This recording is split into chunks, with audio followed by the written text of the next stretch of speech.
तीन राज परिवार हैं जो कलायत पे पिछले 30-40 साल से कब्जा किए बैठे हैं। तीन परिवारों की राजनीति चल रही है पिछले 30 साल से कलायत में, और कलायत इन तीन परिवारों के बीच में चक्री काट रहा है, चक्री काट रहा है, चक्री काट रहा है। कैसे? जयप्रकाश जी, कमलेश जी, रामपाल माजरा जी जब तक तीसरे पे पहुंचते हैं तब तक भूल जाते हैं पहले ने हमारे साथ क्या किया था। फिर शुरू हो जाते हैं 1 2 3, 1 2 3। इन तीन परिवारों के बीच में 30 साल से उलझा हुआ है कलायत। आपने तो कोई कसर नहीं छोड़ी, आपने तो इनको सबको मौका दिया। लेकिन आप मुझे बता दो, आपको क्या मिला बदले में? क्या मिला कलायत को बदले में? आप मुझे बता दो। एक भी ऐसा अस्पताल नहीं है कलायत में, ये वाली खिड़की बंद कर दो यार। एक भी ऐसा अस्पताल नहीं है कलायत में जहां पे आप जाके अपना इलाज करा सको। आप अस्पताल में जाओगे तो आपको इलाज नहीं मिलेगा, आपको एक पर्चा लिखा मिलेगा जिसके ऊपर लिखा होगा पीजीआई चंडीगढ़, पीजीआई रोहतक। क्यों भाई? यहां पे इंसान नहीं रहते, यहां अच्छा इलाज नहीं होना चाहिए, यहां अच्छे अस्पताल नहीं बनने चाहिए? अगर बनने चाहिए तो क्यों नहीं बने? 30 साल तक तो आप ही राजनीति कर रहे हो कलायत के अंदर। इसका मतलब आपके बस की बात नहीं, आपको काम कराना आता नहीं, आप कलायत के लोगों का काम करा नहीं सकते। तो बाबा पीछा छोड़ो। अब 30 साल हो गए, हमारी पीढ़ी जो बच्चे पैदा हुए थे वो 30 साल के हो गए, नौकरी करने लायक हुए, उनकी उम्र निकलती जा रही है, नौकरी नहीं मिल रही। अब तो पीछा छोड़ो, ले लो रिटायरमेंट, किसी और को काम करने दो। लेकिन नहीं, इनको मंजूर नहीं है। इन्हीं को चुनाव लड़ना है कलायत के अंदर, और जब इनकी उम्र हो जाए या ये कहीं और से सांसद बन जाए तो फिर इनको पूरे कलायत में कोई और नजर नहीं आता, फिर इनको अपने बेटे को ही चुनाव लड़ाना है यहां से। क्यों भाई? तुम्हारे परिवार के पास गिरवी रखा हुआ है क्या कलायत? कलायत में और कोई ऐसा व्यक्ति नहीं है क्या जो चुनाव लड़ सके? कोई और आम परिवार का व्यक्ति विधायक बन के नहीं जा सकता क्या? 30 साल से ये तीन परिवार लगे हुए हैं कलायत के अंदर, बार बार आपका वोट लेके जाते हैं, बार बार आपका वोट लेके जाते हैं।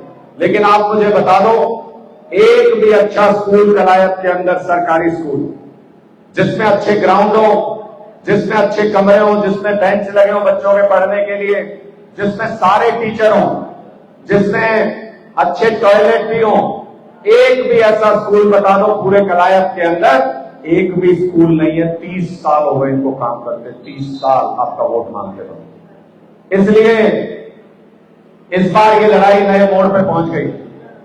ये तीन राज परिवार हैं और इनके सामने हम जैसे आम परिवार से आए हुए बच्चे इनका मुकाबला करने के लिए खड़े हुए हैं।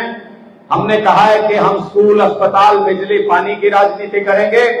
ये लोग जात पात की, धर्म की, परिवारवाद की राजनीति करेंगे। इस बार परिवारवाद हारेगा और इस बार आम आदमी कलायत में जीतेगा। अब इनको ये नजर तो आने लग गया, अब इनको ये दिखने लग गया कि आम आदमी खड़ा हो गया कलायत के अंदर। एक एक गांव के अंदर जबरदस्त जन समर्थन मिल रहा है। 100 150 युवाओं की टोली आम आदमी पार्टी ज्वाइन कर रही है, हमारी इस लड़ाई में शामिल हो रही है। तो अब इनको ये तो दिखने लग गया कि हम जीत रहे हैं, इस चुनाव में बहुत तेजी से आगे बढ़ रहे हैं। अब इनके मन में डर है, इनके मन में डर है कि कोई आम आदमी अगर विधायक बन गया तो हमारी राजनीति खत्म हो जाएगी। इसलिए ये तीनों पीठ पीछे हाथ मिला सकते हैं, तीनों के तीनों इकट्ठे हो सकते हैं। इसलिए मैं आपके बीच में ये विनती लेके आया हूं कि इस बार बहुत सावधानी के साथ चुनाव लड़ना है, एकजुट होकर चुनाव लड़ना है। किसी बहकावे में नहीं आना, किसी अफवाह को नहीं सुनना। मैं जिस तरीके से गांव गांव जा रहा हूं और गांव में लोगों का प्यार मिल रहा है, मैं पूरे विश्वास के साथ कह सकता हूं एक तरफा वोटिंग होने वाली है इस बार कलायत में। एक आम आदमी विधानसभा जाएगा। आप सबको ये सोचना पड़ेगा कि पिछले 30 साल में न एक भी अस्पताल बनवा पाए, न एक भी स्कूल अच्छा बनवा पाए। अच्छा और छोड़ो, आप ये बता दो कोई फैक्ट्री आई हो कलायत में, कोई बड़ी कंपनी आ गई हो कलायत में? क्यों भाई? हमारे बच्चों को नौकरी नहीं चाहिए? हमारे बच्चों को नौकरी नहीं करनी? अगर नौकरी करनी है तो गुड़गांव ही जाना पड़ेगा, अगर नौकरी करनी है तो मोहाली जाना पड़ेगा, अगर नौकरी करनी है तो हमको जमीन बेच बेच के विदेश जाना पड़ेगा। यहां क्यों नहीं आ सकती कंपनी या फैक्ट्री? 30 साल का मौका कम नहीं होता। बार आपने विधायक भी बनाए, इनकी सरकारें भी रही, ये मंत्री भी बने, उसके बावजूद भी एक फैक्ट्री, एक कोई कंपनी कलायत में नहीं ला पाए आज तक। ये साफ दिखाता है कि इनकी नीयत नहीं है, आपके बच्चों को रोजगार देना ही नहीं चाहते किसी भी हालत में। आप दिल्ली की सरकार देखो, 10 साल के अंदर 12 लाख नौकरी दी है अरविंद केजरीवाल ने दिल्ली में, 12 लाख नौकरी। आप पंजाब की सरकार देखो, 2 साल के अंदर 4 लाख नौकरी पैदा की है पंजाब के अंदर भगवंत मान जी की सरकार ने, और वहां के युवा नौकरी लग रहे, अपने बच्चे भी पंजाब में नौकरी लग रहे। आपको पता लगा कि नहीं लगा? जो भी लिस्ट आती है उसमें 500-700 बच्चे अपने गांव के होते हैं, वो भी पंजाब में नौकरी लग रहे। इतने तो अपने इधर नौकरी नहीं लग रहे जितने पंजाब में लग रहे हैं। आप सोच के देखो, अगर हमारी राज में हिस्सेदारी होगी, अगर यहां आम आदमी पार्टी जीत करके जाएगी तो पंजाब से भी मदद मिलेगी और यहां पे भी रोजगार पैदा करेंगे। आप सबके बच्चों के लिए रोजगार का, नौकरी का इंतजाम हो जाएगा। इनके पास कोई मुद्दा हो तो बता दो चुनाव लड़ने का। एक आपने पिछली बार कमलेश जी को विधायक बना के भेजा था यहां से, 5 साल में आई कभी पलट के? कभी कोई हालचाल पूछने आई आपका? कोई दुख दर्द में आई हो? किसी खुशी में शामिल हुई हो आपकी? 5 साल तक विधानसभा में कलायत का नाम तक नहीं लिया। नाम भी, काम तो बहुत दूर की बात है, काम तो भूल जाओ, काम तो बहुत आगे की बात है। कलायत का विधानसभा में नाम तक नहीं लिया 5 साल तक। तो फिर किस लिए चुन के भेजा था भाई?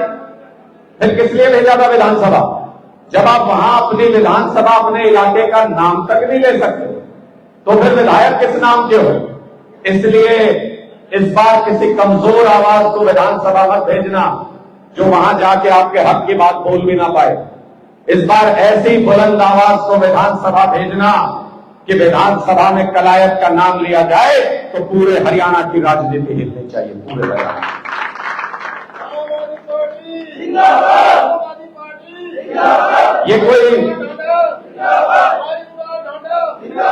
ये कोई सिर्फ विधायक का चुनाव नहीं हो रहा है कलायत में इस बार।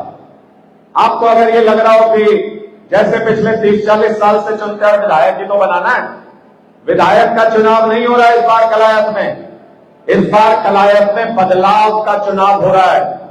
इस बार आपको ये तय करना है कि हरियाणा की आने वाली राजनीति कलायत से चलेगी या नहीं चलेगी, ये आपको तय करना है इस बार इस चुनाव में।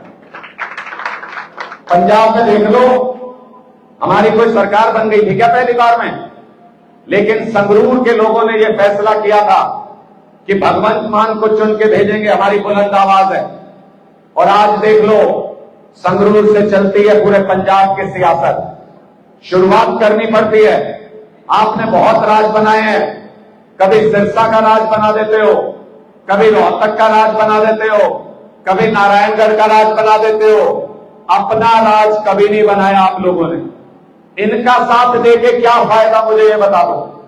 ये जितने भी अपने आप को, एक तो उनमें से ये धुरंधर है जो आजकल अपने बेटे के लिए वोट मांग रहे हैं, जितने भी अपने आप को तुर्रम खां बताते हैं, माथा तो किसी और की चौखट पे जाके ही टेकेंगे, रोहतक ही जाके टेकेंगे माथा। तो आपके काम फिर भी नहीं होने, आपके बच्चों को नौकरी फिर भी नहीं लगनी, आपके यहां पे फैक्ट्री, रोजगार, स्कूल, अस्पताल फिर भी नहीं बनना।